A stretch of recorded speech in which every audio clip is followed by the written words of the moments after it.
It's been a long time since I played a game that hooked me as hard as Expedition 33 did in the first few minutes of the opening scenes and grabbed me and pulled me along the way for the first hour and a half or so of playing through this game. And holy crap, I can't wait to get back to it. And I did not expect any of this. What's going on, guys? Welcome to another episode of Smash JT. For those of you who have been paying attention to the new games that are coming out, Clair Obscur Expedition 33 may have been on your radar. You might have even seen a trailer for it. Hell, if you're like me, you might have done a little bit more investigating, but didn't want to find out too much about it because you wanted to be surprised when you started playing it. And holy crap, nothing could have prepared me for just how amazing this game really is. Hit that subscribe, give me a like, and check out smashjt.com for the full article breaking down Expedition 33 and how this game might already be Game of the Year material, and it earns that praise in the first couple hours of playing it. This is what it's all about when it comes to the world of gaming. I'm not gonna mince words either. Clair Obscur Expedition 33 is legit one of the most captivating RPGs I've played in recent memory, and it all starts with an incredibly gripping introduction. Before I even had time to check my phone or wondering what buttons to open up the menu, the game was drawing me in with grace and elegance that immediately hooked me. No bloated cinematics or spoon-fed lore dumps that you just didn't care about. It was more, hey, here's this amazing world that looks incredible with fantastic graphics, beautiful women, and an interesting place to look around and explore. And I'm like, hey, sure, I'll dive in and find out more about this. And the game slowly introduces you to the storyline, eases you into it to the point of you wanting to find out more about it. And all too often, I find games these days are info dumping at the very beginning before you even start to move your character. Games get caught up in this try hard, oh, here's all the lore of everything that we have to throw at you. Please play the game and like it because here's this big storyline we thought up and you need to pay attention and watch this movie forever. And then at some point, maybe there'll be a game at the end of the road here, but we don't really know because we just want to throw our movie at you. And that's how games are supposed to be made, right? I mean, lately, that's kind of what it's felt like. Developers forget that gamers don't by default care about the world that they create. It is their responsibility as the developer to create a world to engage the player and make the player want to care about, not the other way around. Make me care about this world by letting me enjoy the game experience and want to learn more about it. And I apologize for that long-winded rant of frustration that I have right now with the game industry and how they're pushing specifically RPGs, but in a weird way, it feels like it's kind of bleeding over into action adventure games as well, where they forget to put the game first and the movies second to draw you into the world. And I feel like that's really important to call out in a situation where you see it being done right. Expedition 33 does this perfectly. And speaking of perfect, holy crap, it has been a while since I heard music this amazing. I'm already putting this game as #1 best soundtrack of the year so far. I'm not even like an hour into it. I love it. This is amazing.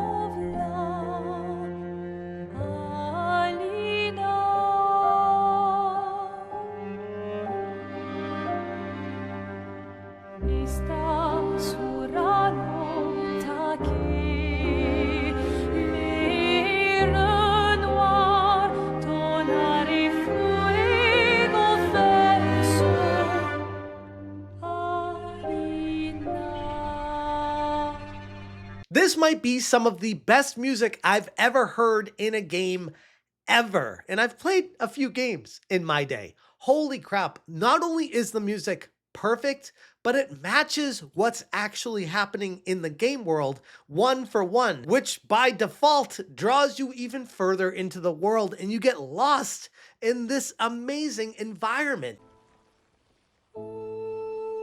Damn, bro.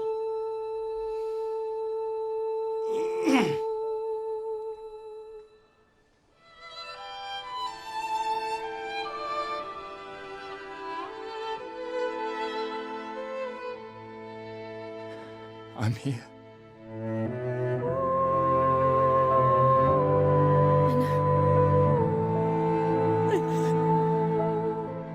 Every theme, every quiet interlude, every single ambient track feels handcrafted, stirring something inside of you. It elevates every moment, from introspective character scenes to pulse pounding combat into something unforgettable. And speaking of the combat, that's a whole nother part of the game that is effortlessly flawless when it comes to dodging enemy attacks and then trying to time when you attack them back. Even though it's turn-based, it feels far more fluid than that because of the pace of the action and the involvement that you need to have with each battle. Visually, the game is top tier and it is gorgeous, not just in the generic Unreal 5 tech demo way, but in a sense that every frame looks like it was an animated painting. And oh, the game has a lot of attractive women in it too, which obviously doesn't hurt, but that's a detail that's oddly missing from a lot of other games that are coming out these days. The art direction is perfection, rich and styled with soul, blending surrealism and fantasy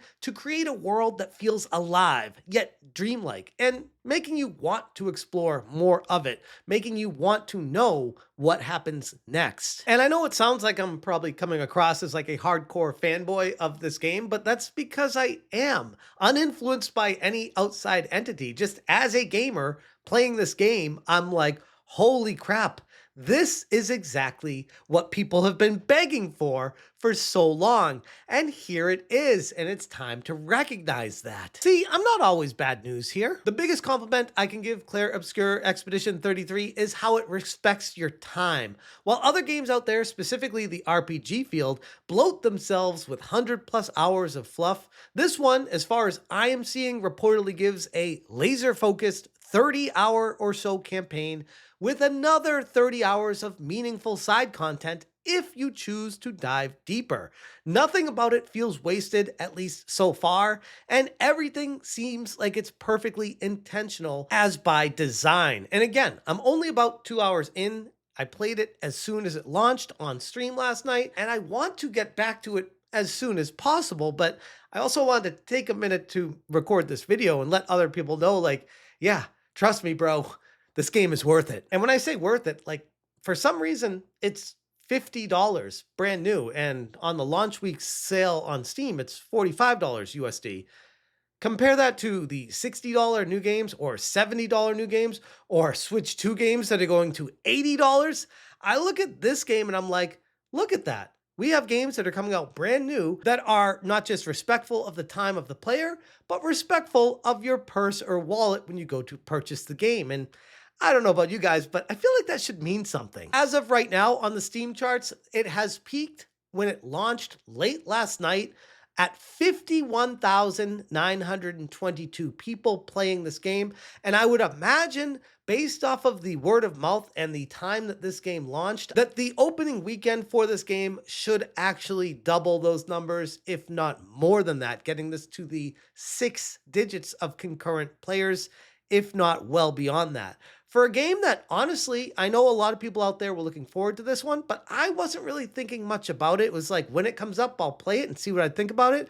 And holy crap, was I blown away. And I know we've seen way too many games as of late launch with those jaw-dropping trailers only to collapse under their own ambitions. But Sandfall Interactive, with about 30 devs on board, pulled it off. Grums on X said, "Hard to believe that this was a team of 30 people, mostly ex-AAA devs who wanted something better.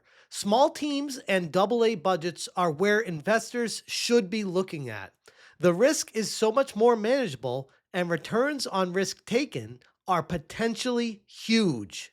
This isn't just a love letter to classic RPGs, it's a wake-up call to the entire genre. Is anyone out there paying attention? Because the blueprint has been set.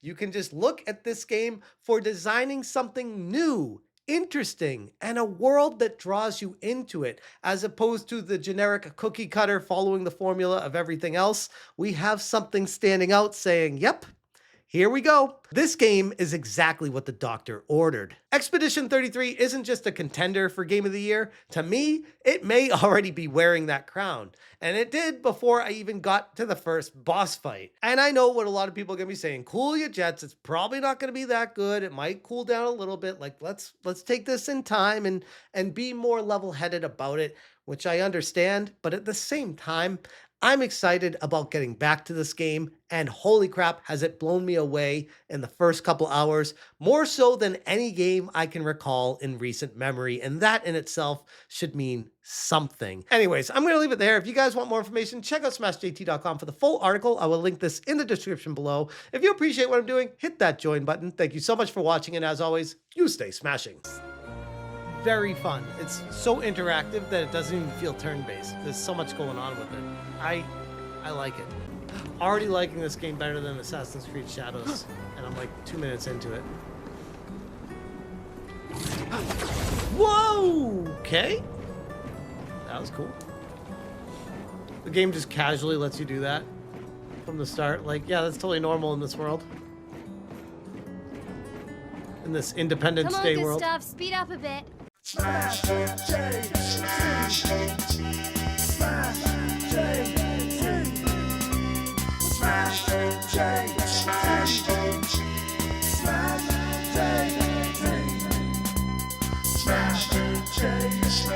JT.